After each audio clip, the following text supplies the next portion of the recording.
Alhamdulillah, assalatu wassalamu ala rasulillah wa ala alihi wa sahbihi wa mawalah, amma ba'd. Yang hormat Kepala Kantor Kementerian Agama Kabupaten Kepahyang beserta segenap jajarannya, Kabak Kesra Kabupaten Kepahyang, yang saya hormati Kepala KUA Pak Camat Permani Ilir, dari ATR BPN yang saya hormati Gus Supran. Mungkin sudah ini kita perlu audiensi dengan BPN, nanti kita NU dengan BPN buat MOU untuk menyelesaikan urusan sertifikat semua tanah-tanah wakaf yang di lingkungan NU itu ya. Betul kan Pak Kabak? Baik pesantren, masjid, madrasah di lingkungan NU itu jangan tidak selesai masalah sertifikat dan legalitas ya. Izin nih ke Pak Imamnya.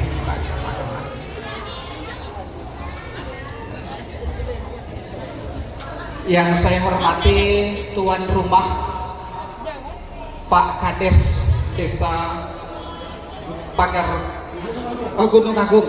Ya banyaknya yang gunung-gunung agung-agungnya Pak Kabak. Mulai dari Pagar Agung yang ku tahu di Bermani ini, Keban Agung, Gunung Agung, nah Agung namanya, Kota Agung dekat ini juga. Ya.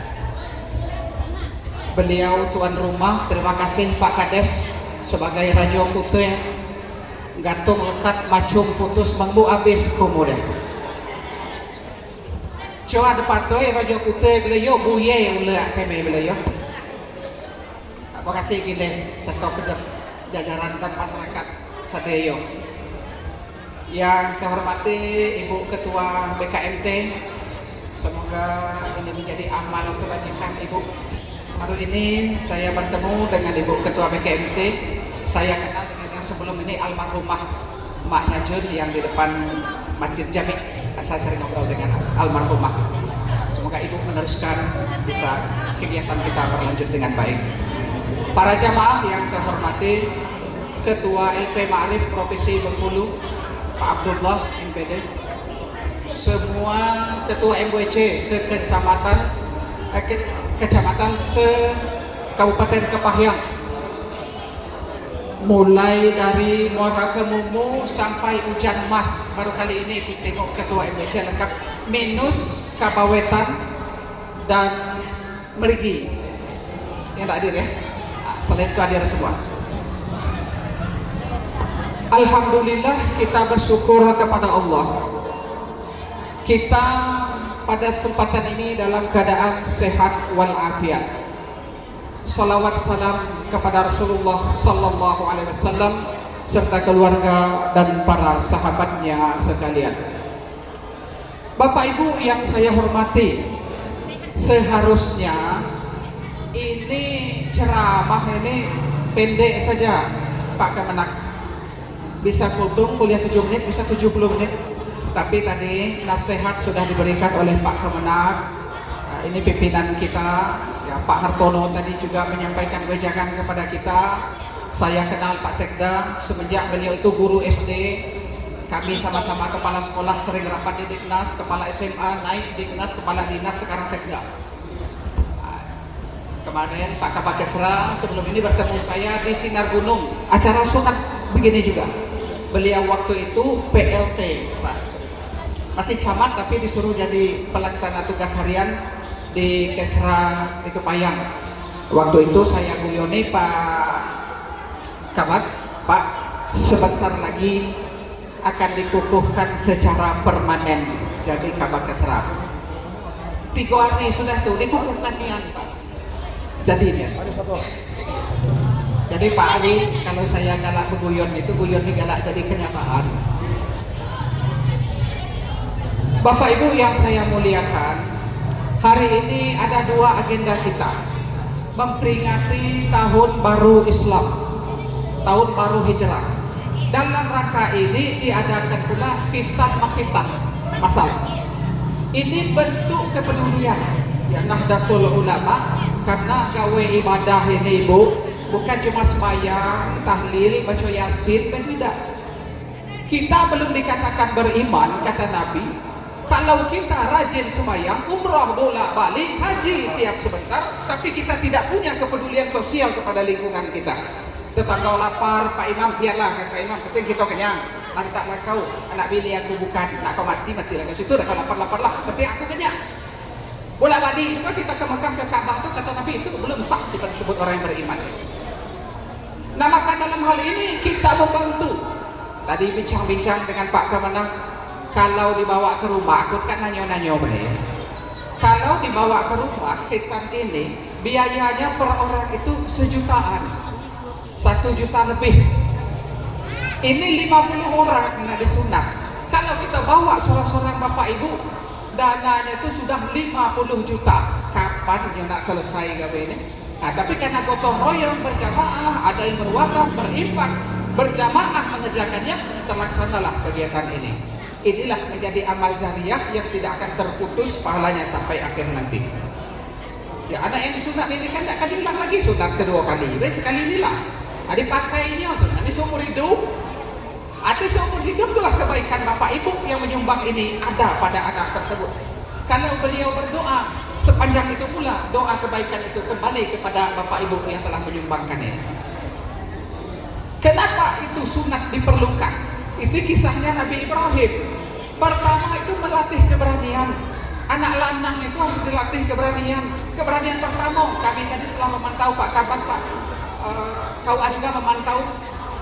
Ada yang nangis, ada yang berbujuk-bujuk dulu, dibujuk, dikasih hadiah, dikasih segala macam, belum nyetak itu sunat. Arti ini apa? Menuntut mental dan keberanian seorang anak laki-laki.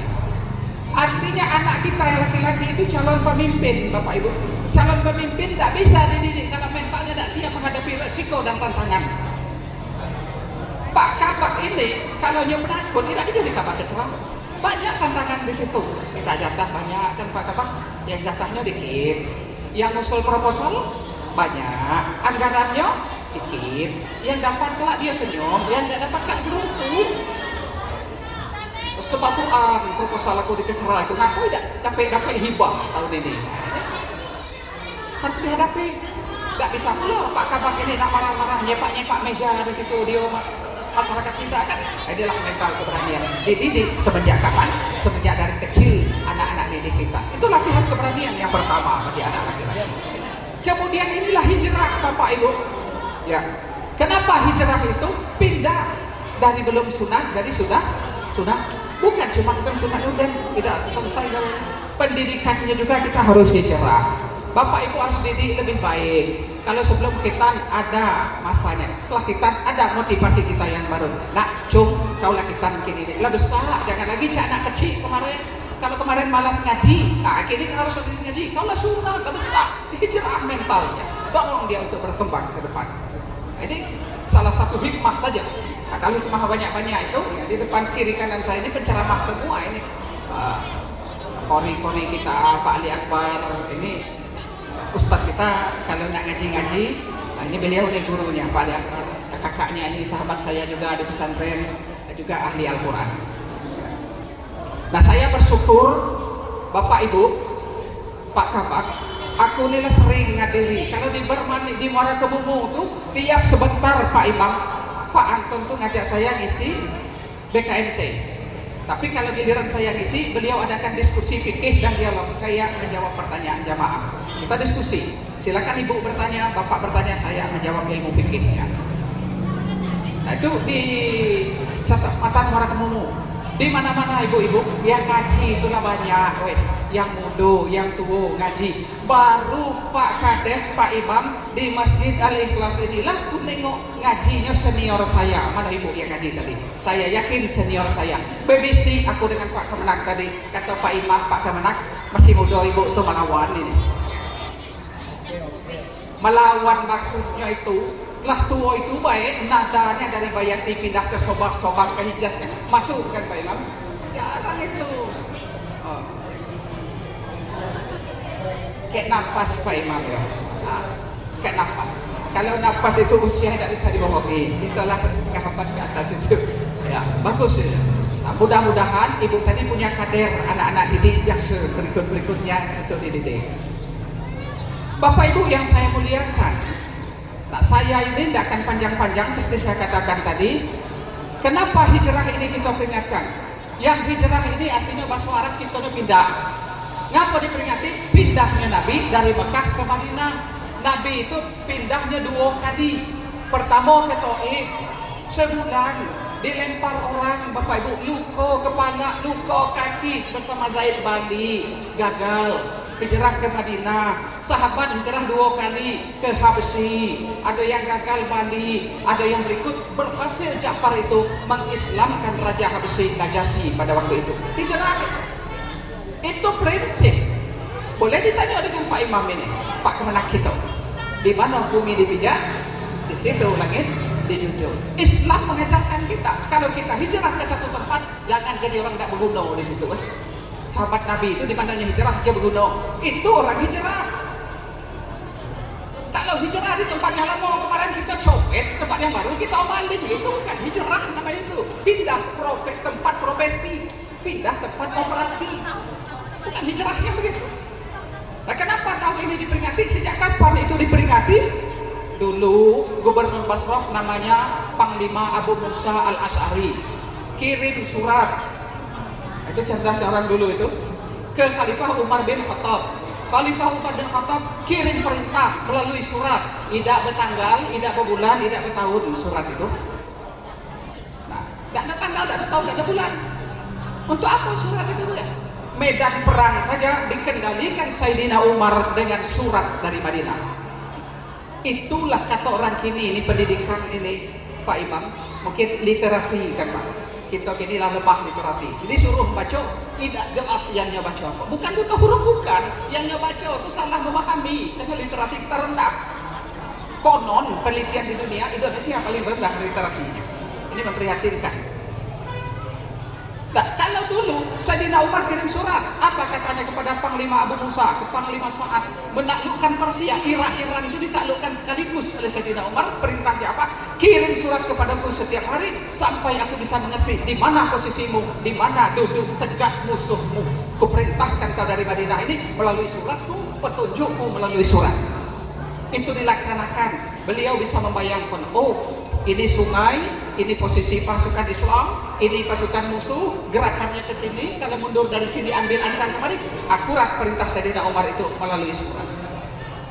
Kita kini jangankan melalui surat, perintah di depan mata tidak jelas kita melaksanakannya kadang. Itu tak mata perintah ini. Lah surat ada 20. Kalau kini pakai grup-grup kan Pak Kemenak. Alasan tidak baca buku. Nah, itu kita baca. Lah di depan rapat diperintahkan pula lagi, Bapak Ibu gini. Tidak jelas pula pelaksanaannya.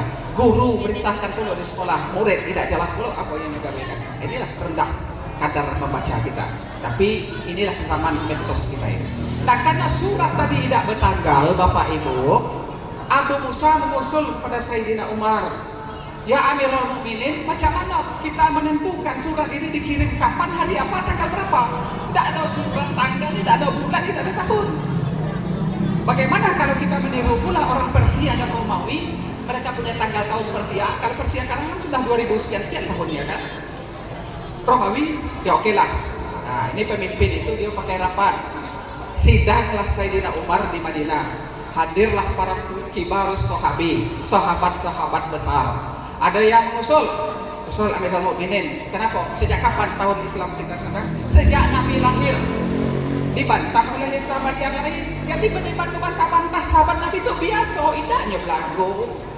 Kita pada pendapat kita sekali tidak diterima kawan, cabut kita dari rapat. Dan ada pendapat orang, udah percuma bekong di rapat, cabut. Walk out dia. Keluar. Sahabat Nabi itu biasa, membantah tidak adanya cabut. Keluar oleh sidang tidak. Kenapa? Karena Nabi lahir belum tentu membawa perubahan. Itu belum adalah perubahan. Tidak, sejak Nabi jadi Rasul saja. Tahun berapa itu? Umur Nabi 40 tahun. Sejak itu wahyu turun. Oh, tidak cocok. Itu belum jelas siapa yang ikut, siapa yang tidak. Masih banyak Abu Jahal, Abu Lahab dan lain-lainnya. Kita ikut kita dia, tidak. Sayyidina Ali bin Abi Thalib mengusulkan, ya Amirul Mukminin, usul saya tetapkan tahun baru Islam itu dari hijrah ke Nabi, pindah dari Mekah ke Madinah. Di situ kita bisa membedakan siapa loyalis, siapa yang tidak, siapa yang setia, siapa yang tidak, siapa yang memang loyal kepada perjuangan Islam, siapa yang munafik, siapa yang membangkang. Kalau dia loyal, dia pindah. Kalau tidak, tinggallah ke konco-konconya kafir Quraisy di Mekah itu. Inilah pembeda. Jadi kita itu harus ada momen pembeda antara kita dan bukan kita dalam hidup itu. Ya pemimpin juga kadang-kadang perlu seleksi yang seperti itu. Antara stop dan tidak bisa Pak Andi kita pecah-pecah, enggak. Nah, walaupun Pak Andi kepala kantor Pak Kapan juga tidak pecah baik, kita nak pecah besok. Oh ini tak loyal, besok pecah lagi tu di PTN kan yo, bahaya. Coba dia macam gitu pun. Nah, pelayan kita. Tapi setidaknya kita tahu siapa loyalis, siapa yang suka, memang bermanis-manis orangnya. Itu harus kita ketahui. Jangan nanti kita kasih kepercayaan kepada orang hanya pandai bermanis di muka, tapi tidak loyal dengan tugas dan tanggung jawab. Itu kadang-kadang ini perlu seleksi waktu untuk menguji yang seperti ini. Sama, Gus Supran jadi ketua NU juga macam begini ini, banyak macam-macam. Ya, kita jalan saja lah. Ya. Usul Sayyidina Ali ini disetujui oleh Sayyidina Umar, disepakati oleh para sahabat.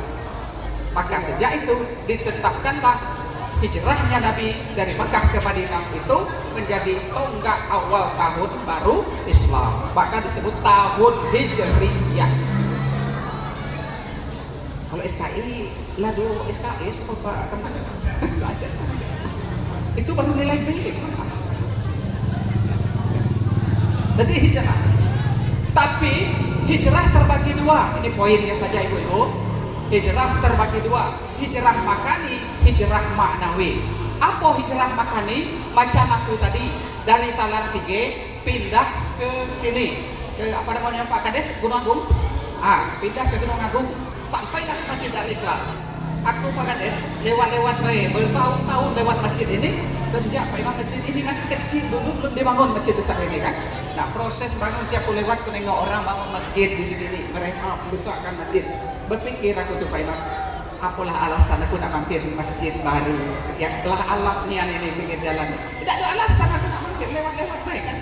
Kadang Pak Kemenang undang rapat, selesai rapat balik, tidak pula waktu sembahyang lewat sini kan. Ini dah. Tapi itulah kalau Allah berkehendak ada kegiatan di sini Pak Imam. Tidak berniat, diajak ke Gus Supran datang sini. Lalu doakan dulu ke Pak Imam tadi, semoga berkah Pak Imam. Tapi Pak Imam doanya sudah biasa, jarang aku Pak kena doa yang Pak Imam tadi ilah rotinya luar biasa. Hijrah pindah sini, itu pindah tempat. Kalau Pak Suryadi sebelumnya jadi camat di Bakarai, hijrah dia jadi kepala kabak keserah. Itu hijrah posisi, hijrah tugas, hijrah dinas, hijrah tempat nganggung. Itu hijrah makani, tempat taruhnya. Tapi hijrah itu tidak akan berarti tanpa adanya hijrah maknawi. Hijrah maknawi itu apa? Kata Nabi, al-hijratu min maksiyah ila ta'atillah. Hijrah pindah dari maksiat kepada Allah menuju taat diri kepada Allah Subhanahu wa taala. Itu baru hijrah. Hijrah dari kebodohan, kebigalan menjadi kecerdasan, itu hijrah itu. Hijrah dari kejahilan menjadi peradaban, itu hijrah. Pindah. Bapak Ibu, selama ini kita tidak paham rukun sholat, rukun wudu itu berapa. Bapak Ibu BKMT pengajian hijrah jadi tahu. Nah itu hijrah maknawi itu.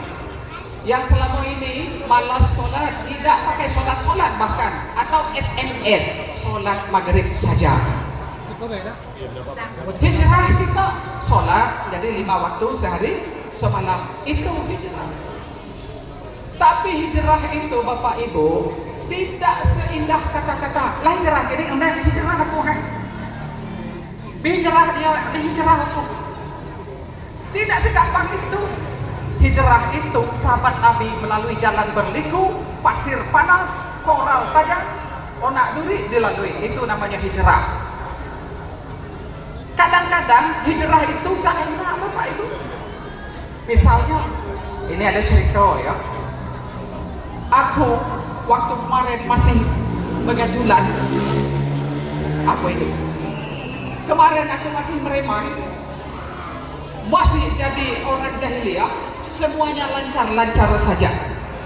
sakit jarang, hujan berpanas aku tidak demam, rezeki lancar kiri kanan hantam lanjut.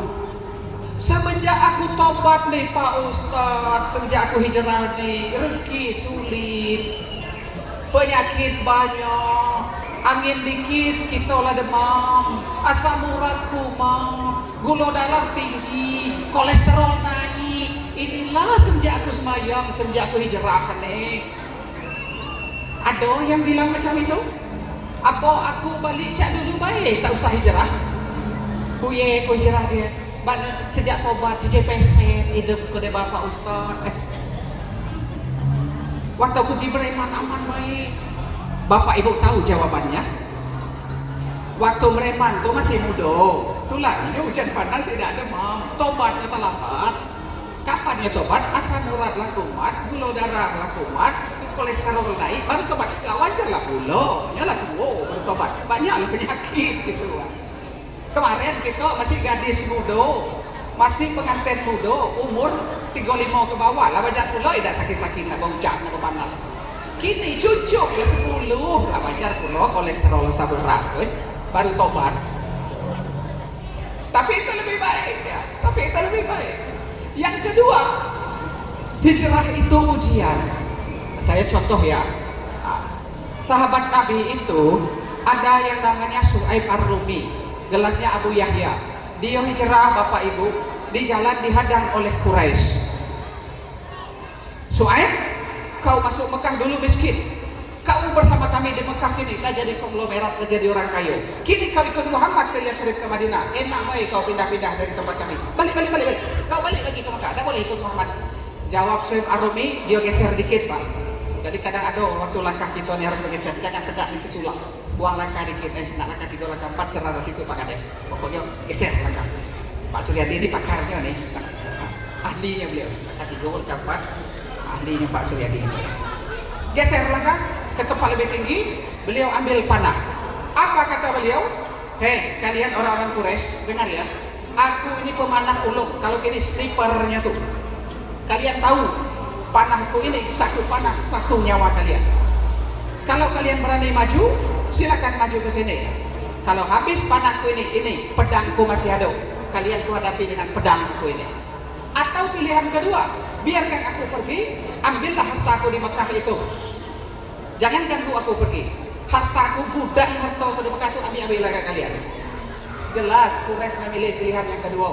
Karena orang ini bukan main-main. Dia lah bilang satu panah satu nyawa. Pedang masih tersisa pula kalau pada habis kalah. Tobo itu kan hanya nyari duit, bukan nyari mati. Balik. Sebelum balik apa pertanyaan mereka Quraisy itu? Abu Yahya, kalau anaknya Yahya dipanggil Pak Yahya, Abu Yahya suaranya tua. Apa katanya? Kunci gudang kau itu di mana kau taruh? Sudahlah nak merampas gudang orang, dia nanya pula kuncinya di mana? Quraisy ditunjukkan oleh Su'aib Ar-Rumi. Aku taruh di situ nak kunci gudangku, kau ambillah kuncinya, ambil hartaku, biarkan aku pergi ikut Muhammad ke Madinah. Jangan ganggu aku.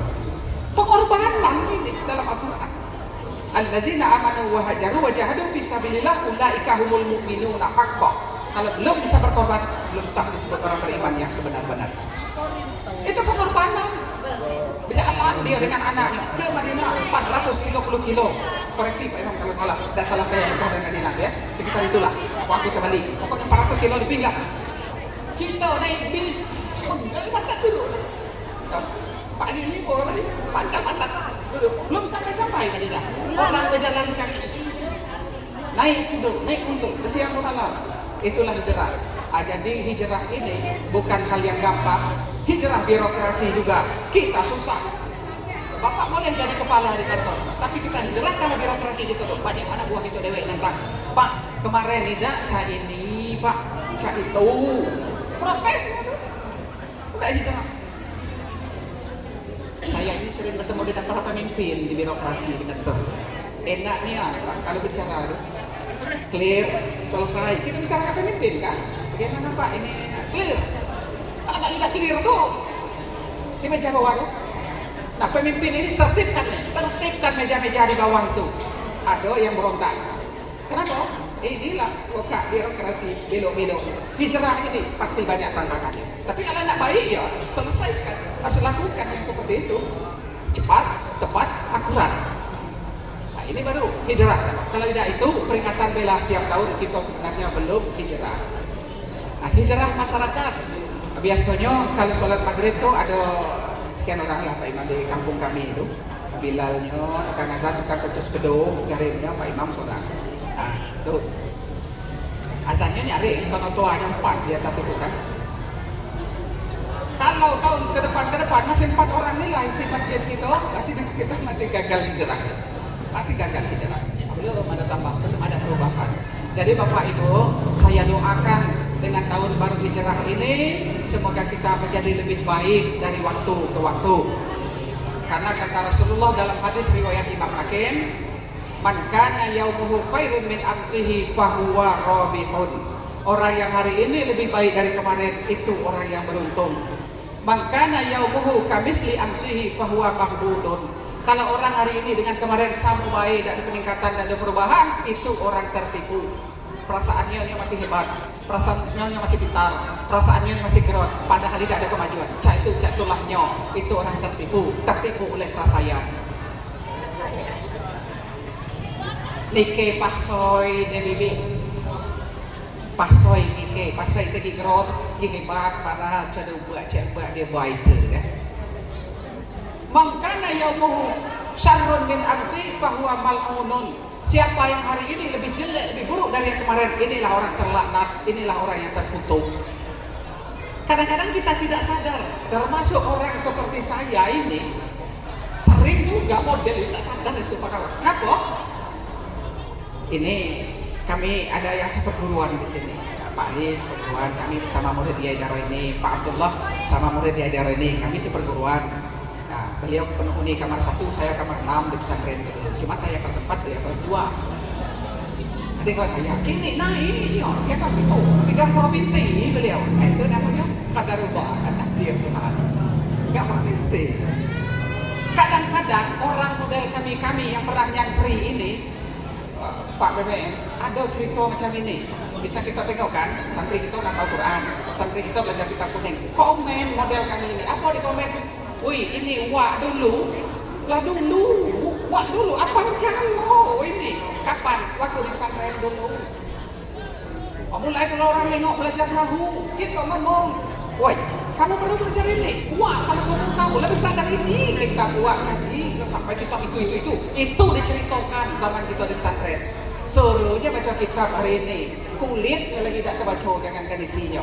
Apakah kita lebih baik, lebih buruk, lebih tolol dari kemarin kita sebenarnya? Tapi kita bangga dengan itu dan kita tidak sadar dengan kita semakin bodoh dari waktu ke waktu itu.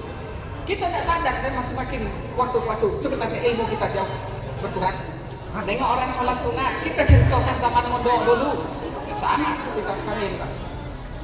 Pak Imam cerita, kami zaman dulu tuh puasa Senin Kamis, terus gampang. Zaman aku di pesantren mondok, puasa Daud, puasa Senin Kamis. Cerita ini pagi-pagi Quran. Sekarang untung Ramadan tidak bolong pulau. Kita membanggakan dulu kita, taat kita, rajin sholat sunat, puasa, rajin puasa sunat segala macam, baca kitab hafal, tasrif hafal, bahasa Arab. Itu cerita kita dulu. Kini tidak ada lagi yang kita lakukan. Kita itu syarrun min amsihi, lebih buruk kita hari ini dari yang kemarin. Inilah makna yang terkutuk itu. Ini koreksi bagi kita semua, kita semua akan para jamaah semua ya. Jadi ini bukan menggurui, ini muhasabah untuk kita semua. Jangan jadi syarrun min amsi, lebih buruk daripada hari kemarin. Ya kalau kemarin hafal cuma takasur sampai anasi, hari ini hafal pula waduha. Kalau kemarin waduha itulah hafal pula sabihis, contohnya baru kita berkembang lebih baik namanya itu. Kalau kemarin sholat cuma 5 waktu, ada kok sunat ba'diyah yang ini, itu namanya berkembang. Kalau kemarin ibu-ibu tahunya rukun wudu itu 6, tahu juga ibu hari ini berdasarkan Al-Maidah ayat 6 rukun wudu itu cuma 4, ngaku jadi 6, itu perkembangan, itu lebih baik. Saya doakan semoga lebih baik dari waktu ke waktu. Mohon maaf atas segala kekurangannya, terima kasih atas segala perhatian. Karena saya ini yang terakhir, macam kata orang di kampung tuh Pak Imam, Ya, rama-rama hukum Jati, kati endah pulang pakudo. Kita bicara ganti berganti, terakhir giliran saya. Nah, giliran saya ini tutup ini. Nah, terima kasih atas perhatian, mohon maaf atas segala kekurangan. Wallahul muwaffiq ila aqwamit thoriq. Wassalamualaikum warahmatullahi wabarakatuh.